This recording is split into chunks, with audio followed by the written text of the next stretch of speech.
Hi friends, నేను ఇప్పుడు వేసిన దోశ తింటున్నాను. చాలా బాగుందండి. నెయ్యి వేసుకున్నాను ఒక స్పూను. చాలా బాగుంది దోశ. చట్నీ కూడా వేసుకున్నాను. పొడి అండి, ఈ పొడి నేను తయారు చేశాను ఇంట్లోనే.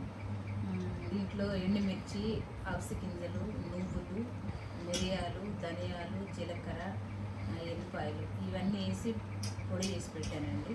ఎప్పుడన్నా దోశలోకి పొడి బాగుంటుంది, ఇడ్లీలోకి పొడి బాగుంటుందండి. చూసాను, చాలా బాగుంది, చాలా రుచిగా ఉంది. పొడి కూడా వేస్తే చాలా టేస్ట్గా ఉంది, హెల్దీగా ఉంటుంది. ఇది కూడా పిల్లలు మన వాళ్ళకి మన వాళ్ళకి పొడిలో తింటుంది రాగానేను. బాగుంది అమ్మమ్మ పొడి అని అంటుంది. ఇది నచ్చితే మీరు కామెంట్ చేయండి. మీకు కావాలనుకుంటే మీరు చెప్పండి, మీకు చేసి మీకు రెడీ చేసి ఇస్తానండి. నేను పొడి ఇది ఎలా ఉందో చూసి కామెంట్ చేసి నాకు చెప్పండి. హాయ్, ఇది ఫస్ట్ టైం కదండి వీడియో తీయడము. నాకు కొంచెం భయంగా ఉంది. ఎలా మాట్లాడాలో తెలియదు, ఎలా ఎక్స్ప్లెయిన్ చేయాలో తెలియదండి. నాకు నిజంగాను భయంగానే ఉంది. ఏమైనా తప్పులు ఉంటే క్షమించండి. ఇది ఫస్ట్ టైం కదండి. ఇది ఎలా మాట్లాడాలో ఎలా చెప్పాలో తెలియదు కరెక్ట్గాను.